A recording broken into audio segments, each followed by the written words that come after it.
Hello everyone. Today I'm going to be talking to you about Catholicism in contemporary China and the struggle for freedom that Catholics had to continue fighting even today against the Chinese Communist government. Here's a brief outline if you want to look. I'm just going to get straight into the presentation. So my thesis, I believe that the People's Republic of China attempts to control and ideally eliminate religion from its society by promoting and encouraging freedom of religion within its policies and regulations. This kind of sounds ironic probably to you to use freedom of religion policies to eliminate religion, but after this presentation I'm sure you'll understand that. So quickly, just some historical background. As you know, the Jesuits, which were Catholic missionaries, first arrived in China in 1552 with Matteo Ricci, who greatly appealed to the educated and the emperors through his great knowledge of Confucianism, clockmaking skills, cartography, and this greatly spread Christianity beliefs and Catholicism throughout China. Eventually, he began compromising some of his beliefs to more greatly appeal to the Chinese, such as accepting polygamy and veneration of the ancestors. And in 1715, the rights controversy occurred, where the Pope had an outfalling with the Emperor, and as a result, Catholics and missionaries and Christians were forced out of China. Later in the years, in 1860, right after the war between British and Chinese after the Opium War, which occurred between 1858 to 1860. This wasn't the Opium War, but the war that occurred right after it. The Treaty of Transit was signed, and as a result, this allowed missionaries and foreign individuals to go into China freely. They could take part in new trade, and as a result, this raised a lot of anti-Christian sentiments in China, and this led to the Boxer Rebellion, which was a period of brutal violence and attacks against Christians and foreign individuals in the late 1890s, led by Empress Sisi, in order to kick them out of the country. And as you can see in this picture here, just crowds of gunfire and people stabbing each other, just trying to get rid of these missionaries. So in 1949, Communist China was established by Mao Zedong, and immediately Catholicism and Christianity would change forever in the Chinese population and society. Immediately, missionaries began being persecuted, put under surveillance, and even forced into prison and labor camps. And this is a direct result of Archbishop Antonio Riberi, who had been sent by Pope Pius XII to oppose communism, and he had been spreading anti-communist sentiments throughout China, and as a result, the Chinese party were greatly angered, and in 1951 they captured thousands of Catholic missionaries, imprisoning them, and in an effort to raise anti-Catholic sentiments, they began releasing rumors that these missionaries murdered and ate Chinese orphans, and as a result, many Chinese wanted the Catholic missionaries out of the country. So this was pretty much just a way for the Chinese government to rid the country of these missionaries. Many of the leading bishops were imprisoned, religious sisters, and many of the Chinese converts as well.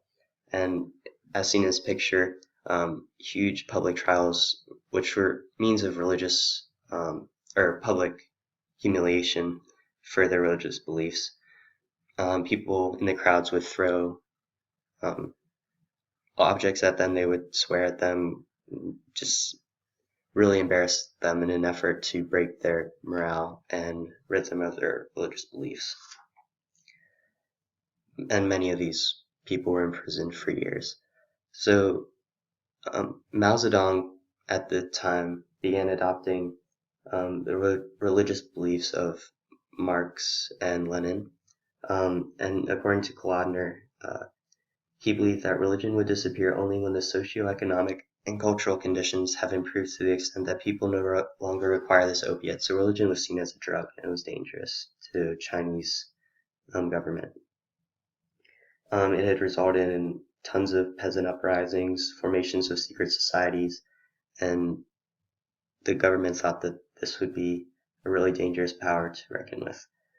So Mao Zedong began forming religious state relations, and he began implementing the United Front policy throughout the 1950s.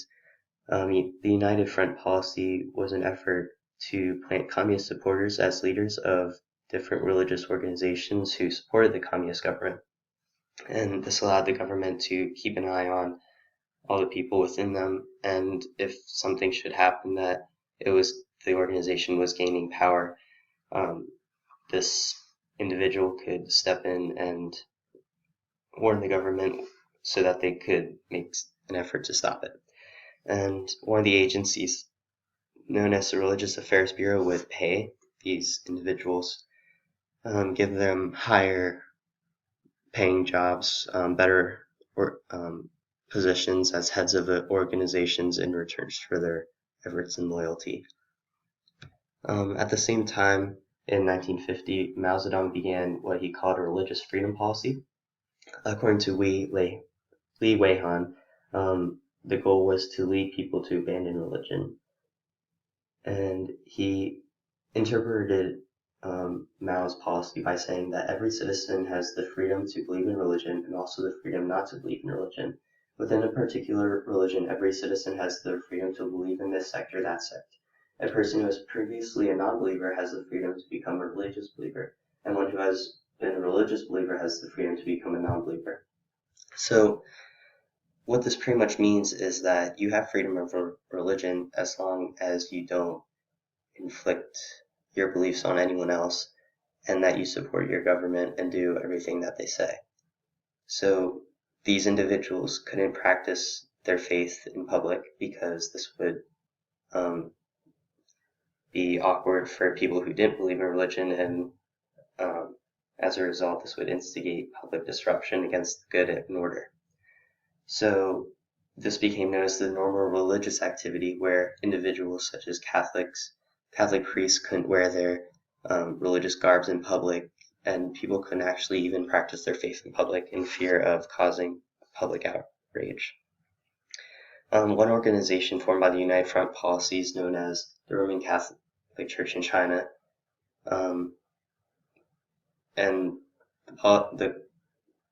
the organization was called the Chinese Catholic Patriotic Association, and this controlled the Roman Catholic Church in China. So this was the only official Catholic Church community found in China, since the Roman Catholic Church doesn't actually recognize it as a body, and these individuals must completely support the government in everything that they do. Their chairman, the chairman of the Chinese Catholic Patriotic Association, Li Banyan, said, "What the church needs is talent who love the country and love religion. Politically, they should respect the Constitution, respect the law, and fervently love the socialist motherland." So in this way, the Chinese Catholic Church in China supports the government entirely. Many individuals didn't want to give up supporting the Pope as their figurehead, so they began practicing their faith in secret and in hiding, and this became known as the Underground Church. And the Underground Church is made up of Roman Catholics who support the Pope, whereas the Aboveground Church is made up of Chinese Catholic Patriotic Association members who recognize the communist government as the head of their church. And there are currently around 6 to 8 million individuals living in the underground church. In 1966, Mao Zedong enacted the Cultural Revolution, and this was a time of huge anti-religious sentiments. So much so that they even closed the Chinese Catholic Patriotic Association, which was the communist government's own organization. So religion was pretty much illegal. Anyone who did partake in religious activities were arrested, imprisoned, and churches and buildings were completely destroyed, as you can see in this picture here. There's just rubble everywhere, and this was not rare at all. This was very common. One bishop named Bishop Wang Chengyi said that no matter where you look or how hard you search, you could not see a Catholic anywhere. The faith was in their hearts, invisible to the outside.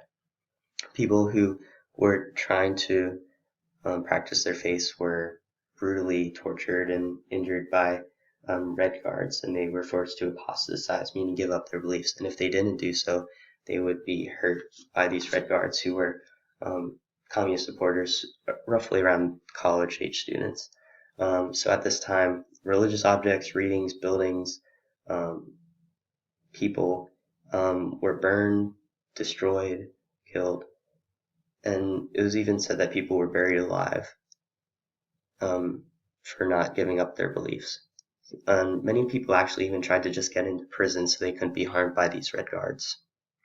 Luckily, this Cultural Revolution ended with the death of Mao Zedong in 1976. However, religious activities still were ruled by the government, and individuals who believed in religions, specifically Christianity, were forced into what was known as Zekshi, or re-education, where they had to relearn party principles rather than and learn how not to disrupt public order. Many times this did involve torture. So in 1978, Deng Xiaoping, who took over after Mao Zedong's death, instituted the open door policy, and this allowed a much greater tolerance for religious activity. So in 1978, Catholic churches were actually open throughout 6 of the major cities in China. Buildings, churches, seminaries, convents that had been destroyed were rebuilt. Worship began to be common in homes, and it is estimated that approximately 100 million religious believers in China were present in over 85,000 different locations of worship. And this is through different religions, but that is a huge rise since the Cultural Revolution.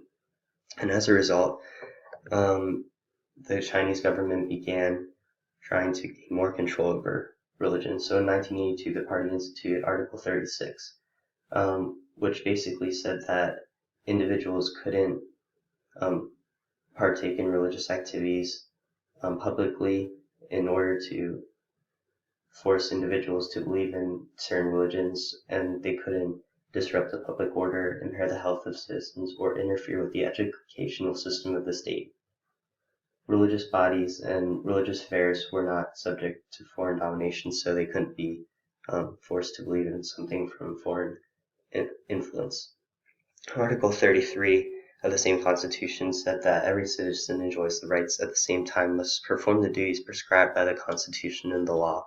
So for Catholics, this meant that the Church would once again only be recognized under the Chinese Catholic Patriotic Association or under communist party rule.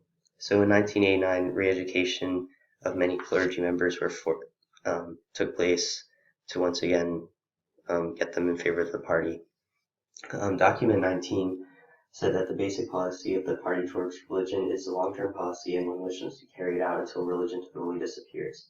It states that the party desires to win over, unite, and educate politically the religious professionals, and they did this through religious cadres who were supporters of the communist government, and they were placed into high positions similar to the United Front policy, as I spoke about earlier, into positions of the Chinese Catholic Patriotic Association and other religious organizations to kind of put down these religious freedoms. And at this time, religion was greatly increasing, and there was estimated to be over 12 million Catholics and 1,200 priests. So despite all these efforts, Christianity and Catholicism was still continuing to increase. So in 1997, the party issued what is known as the White Paper Policy, which accused Roman Catholic faith of using religion as a way to infiltrate Chinese society. And it basically prohibited missionaries from taking part in their projects. People couldn't preach their faith, and they couldn't even sell religious items, books, or videos. So in the 2011 annual report from Congressional Executive Commission in China, it said that today there's approximately 12 million Catholic believers, and this is a lot.